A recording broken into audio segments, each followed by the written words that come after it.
What's going on, sports cars fans? It's Ray from Philly here. It's on Tuesday, November 30th, and this here is part two of my Veterans Committee Hall of Fame ballot. The other day I showed the Golden Days era ballot. Today we're doing the Early Days era ballot, and we're just going to go over there's 10 candidates on the ballot for the early days. This is covering more so from the turn of the century in the late 1800s, early 1900s. And I'm going to go through each one of these 10 candidates and make my selection at the end. Um, a lot of these players don't really have statistics. Some of them are from the Negro Leagues. And so it was very difficult just to try and come up with any information at all on some of them. A few of these players I'm very familiar with. Some of them, like I said, from the Negro Leagues, there's no stats. So it was not easy trying to figure out their information or even get their information. Um, so without further ado, here is the 2022 Early Days Hall of Fame ballot with 10 eligible candidates. Starting with number one is Bill Dolan. Bill Dolan has 2,461 career hits with 84 home runs, a 272 career batting average, 1,234 RBIs, and 1,590 runs scored. And he played from 1891 to 1911. There is his rookie card. It's a T206 Piedmont back of him playing with Boston. I'm going to move on here. Here is a Negro League player, John Donaldson. And here's one of the few players that I could not find any stats. So I'm just basically going with some information that I did research on. And it says here that Donaldson helped establish the barnstorming business model that was profitable for black teams for decades. He also was a pitcher for the legendary Kansas City Monarchs. And that's about it. That's all I have on him. Next player is another Negro League player named Bud Fowler. Bud Fowler is often acknowledged as the first black professional baseball player, having pitched and played second base for teams in more than a dozen leagues throughout his career.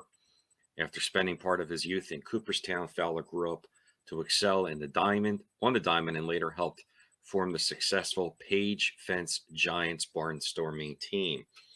And that has something to do with Satchel Paige. I just finished a book on Satchel Paige, written by Larry Ty a few months ago. Great book.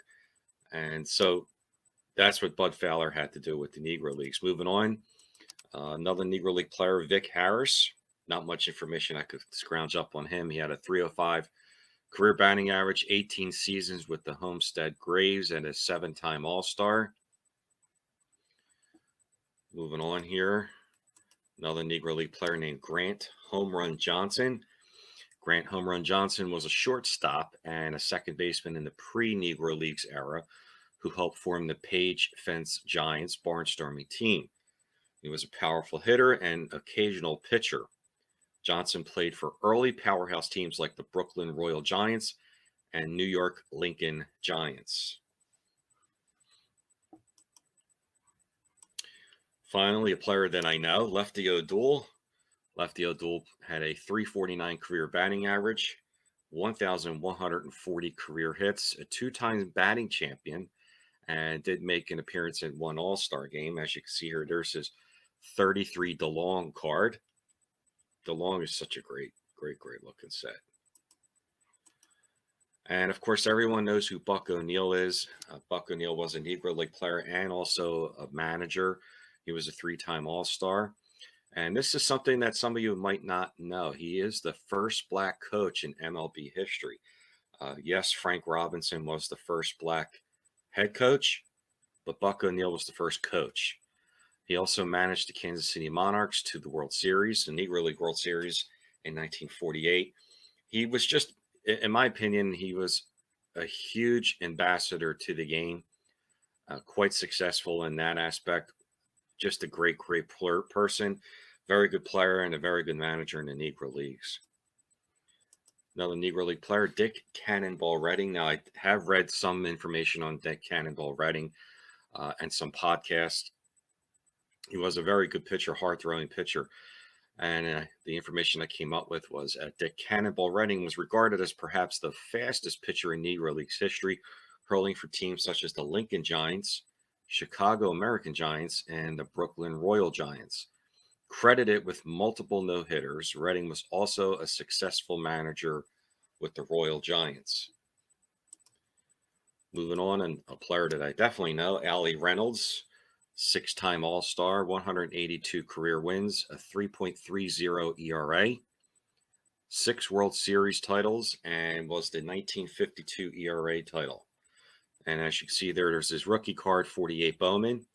If he makes the Hall of Fame, gets elected this Sunday, I would definitely be looking out to buy this card, the Allie Reynolds and a 48 Bowman. Great looking card.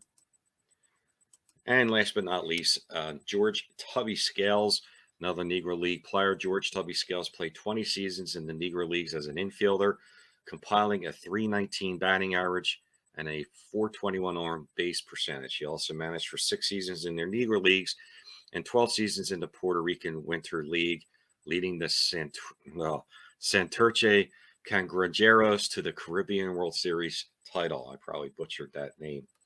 So there's the 10 candidates, and I've looked this over, and again, like I said on the previous Veterans Committee, they usually don't pick a lot of players. For some reason, I do think they are going to pick a few in this from the early days era, and I'm going to start with my first selection, which I do believe will be Bill Dolan. I've been reading quite a bit this entire year on Bill Dolan that should have been elected years ago. This is my first selection. 2,462 hits. First 6 seasons in the major leagues did get over 100 runs scored. Very, very good player at a time in an age where, power wasn't everything. When he retired, he was the all-time home run leader with 84 home runs, which then Babe Ruth passed. My second pick is, I'm going with Buck O'Neil. Buck O'Neil should have been in. There was a huge amount of Negro League players that were inducted, I'm going to say 15, 20 years ago. And Buck O'Neil could have picked himself because he was part of this committee to pick. They had to pick about 20 Negro League players for 1 year. He could have done it, and he took himself off of that ballot because he didn't want to create any animosity from the other players. So he should have already been in years ago. So I really do strongly believe this year is going to be Buck O'Neil's year to get into the Hall of Fame. That's my second choice. And I am picking one more choice. I was very close to picking Dick Cannonball Redding because I have read quite a bit about him. But I'm going to go with Allie Reynolds, who was a 6-time All-Star, pitched for those great Yankee dynasty teams of the late 40s and early 50s. After Whitey Ford, it was pretty much Allie Reynolds' team. Did very, very well in the postseason. A tremendous record, a lot of strikeouts in the postseason. I'm going to go out on a limb here and say Allie Reynolds gets picked. So those are my 3 selections for the early days era committee. And that's it. So this Sunday, December 5th, 6 p.m. Eastern time on the MLB Network, they're going to announce the gentleman that will be elected from the early days committee and the golden days era committee, hoping that Dick Allen gets elected on the golden days. And that's it. So there you have it. Let me know what you think. I know not too many of you are going to know too many about these players. I'm sure a lot of you know about Allie Reynolds and Buck O'Neil. But it's fun trying to look up research on some of the Negro League players and just learning something about the game and learning about some of these players. So let me know what you think.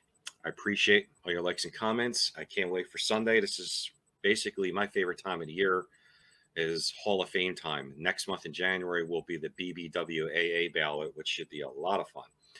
There you have it, guys. Thanks again for your support, all your likes and comments. And I'll see you again real soon for PSA graded cards. Talk to you soon. Bye-bye.